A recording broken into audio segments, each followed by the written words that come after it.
اسلام کی ایک کہ جنازے کے ساتھ چل کر قبرستان تک جایا جائے۔ حضرت برا ابن عازب رضی اللہ تعالی عنہ فرماتے ہیں کہ پیغمبر علیہ الصلاۃ والسلام نے ہمیں 7 باتوں کا حکم دیا ہے، جن میں سے ایک جنازے کے پیچھے چلنے کا حکم بھی ہے۔ تو جنازے کے پیچھے چلنا یہ کوئی معمولی عمل نہیں ہے، بہت ہی ثواب رکھتا ہے۔ حضرت ابو ہریرہ رضی اللہ تعالیٰ عنہ کی مشہور روایت ہے نبی علیہ الصلاۃ والسلام نے ارشاد فرمایا، من شہد الجنازۃ حتی یصلی علیہ فلہ قیراط۔ جو آدمی جنازے میں حاضر ہو یہاں تک کہ اس کی نماز پڑھی جائے تو اس آدمی کے لیے 1 قیراط کے برابر ثواب ملتا ہے۔ ومن شہد حتی یدفن، اور جو آدمی میت کو دفن کرنے تک ساتھ میں موجود ہو، نماز جنازہ بھی پڑھا اور میت کو دفن کرنے تک موجود رہا، کان لہ قیراط، کے لیے 2 قیراط کے برابر ثواب ہے۔ اب یہ قیراط کیا چیز ہے؟ صحابہ نے اللہ کے رسول علیہ الصلاۃ والسلام سے پوچھا، مل قیراطان، یہ قیراط کیا ہے؟ تو آپ صلی اللہ علیہ وسلم نے ارشاد فرمایا، مثل الجبلین العظیمین۔ 1 قیراط کا مطلب ہے 1 پہاڑ، 2 قیراط کا مطلب ہے 2 پہاڑ۔ تو جو آدمی میت کے جنازے میں شریک ہوا، مسجد بھی آیا، نماز جنازہ ادا کیا، تو اس کو 1 پہاڑ کے برابر ثواب ملتا ہے۔ 1 پہاڑ سوچئے ذرا، اس میں ذرات ہوتے ہیں، کتنے پتھر ہوتے ہیں، کتنا اس کا بھاری وزن ہوتا ہے۔ اور جو آدمی نماز جنازہ کے ساتھ ساتھ وہ قبرستان تک جائے اور دفن کرنے تک وہاں پر موجود رہے تو اس کو 2 پہاڑ کے برابر ثواب ملتا ہے۔ اور قیامت میں ہمارے نام اعمال تولے جائیں گے، ہمارے عمل کا وزن دیکھا جائے گا۔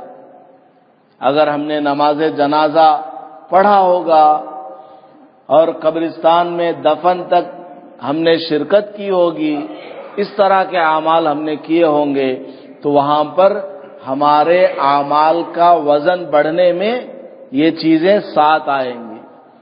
تو اس کو نماز جنازہ کو معمولی نہیں سمجھنا چاہیے۔ بہت سے لوگ فرض نماز پڑھ کے بلا ضرورت ہی چلے جاتے ہیں۔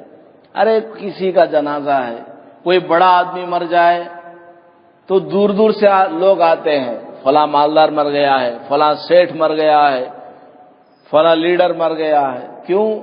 ان کے جنازے میں شریک ہوں گے تو ان کو کچھ ملنے والا ہے کہ میں بھی تمہارے ابا کے جنازے میں آیا تھا، تمہاری پراپرٹی میں سے ہم کو کچھ دے دو۔ رشتہ دار بھی دور دور سے بھاگ کے آتے ہیں۔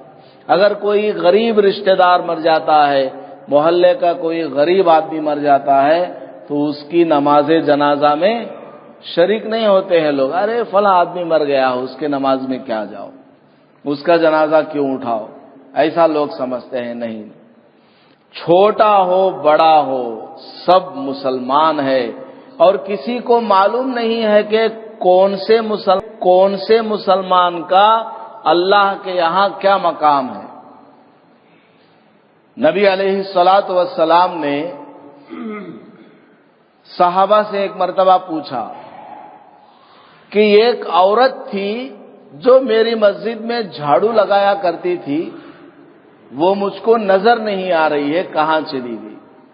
تو صحابہ نے کہا یا رسول اللہ، اس کا تو ابھی انتقال ہو گیا تھا، ہم نے نماز جنازہ پڑھی اور اس کو دفن بھی کر دیا۔ تو اللہ کے رسول نے فرمایا کیا مجھے پتا بھی نہیں چلا اور تم نے نماز جنازہ بھی پڑھ دیا اور دفن بھی کر دیا؟ کہاں ہے اس کی قبر بتاؤ؟ تو اللہ کے رسول صلی اللہ علیہ وسلم اس عورت کی قبر کے پاس تشریف لے گئے اور جا کر قبر کے سامنے کھڑے ہو کر آپ نے جنازے کی نماز پڑھی۔ مسئلہ بھی یہی ہے کہ اگر کسی آدمی کا انتقال ہو جائے، نماز جنازے کے بغیر ہی دفن کر دیا ہو، تو جب تک اس کا جسم صحیح ہے، پھولا پھٹا نہیں ہے، یعنی 2-3 دن کے اندر کا وقت ہے، تو دوبارہ نماز جنازہ پڑھ سکتے ہیں۔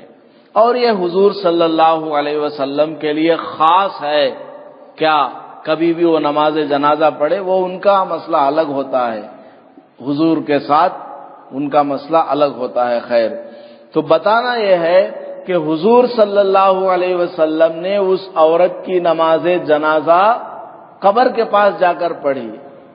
کیوں؟ کیونکہ اس کا مقام بہت اونچا تھا۔ صحابہ تو یہ سمجھ رہے تھے کہ یہ معمولی سی عورت ہے، حضور کو بتانے کی ضرورت نہیں ہے، لیکن حضور صلی اللہ علیہ وسلم نے کیا فرمایا کہ میں اس کی نماز جنازہ پڑھوں گا، مجھے قبر کے پاس لے جاؤ۔ کیوں؟ اس لیے کہ وہ مسجد میں جھاڑو لگایا کرتی تھی، مسجد نبوی میں وہ جھاڑو لگایا کرتی تھی، بوڑھی عورت پردے کے ساتھ جھاڑو صفائی کرتی تھی۔ دیکھیے کتنا مقام ہے، اور ہم لوگ کیا سمجھتے ہیں جو مسجد میں جھاڑو لگائے، جو صفائی کرے، اس کی کوئی حقیقت ہی نہیں ہے، اپنے نوکر سے بھی کمتر اس کو سمجھا جاتا ہے، اس کو ارے ترے کر کے بھی بات کیا جاتا ہے بہت سی جگہوں پر۔ اللہ تعالیٰ حفاظت فرمائے۔ تو یہ بہت بڑا عمل ہے نماز جنازہ میں شریک ہونا اور جنازے کے ساتھ قبرستان میں جانا۔ اس لیے اگر ہمارے پاس وقت ہے تو ضرور شریک ہونا چاہیے۔ ہاں کوئی مجبوری ہے، ضروری کام ہے، اس لیے آدمی چلا جاتا ہے تو وہ مسئلہ الگ ہے۔ اللہ پاک ہم سب کو مسلمانوں کو صحیح نگاہوں سے دیکھنے کی توفیق عطا فرمائے، ان کی قدر کو، ان کے مقام کو پہچاننے کی توفیق عطا فرمائے۔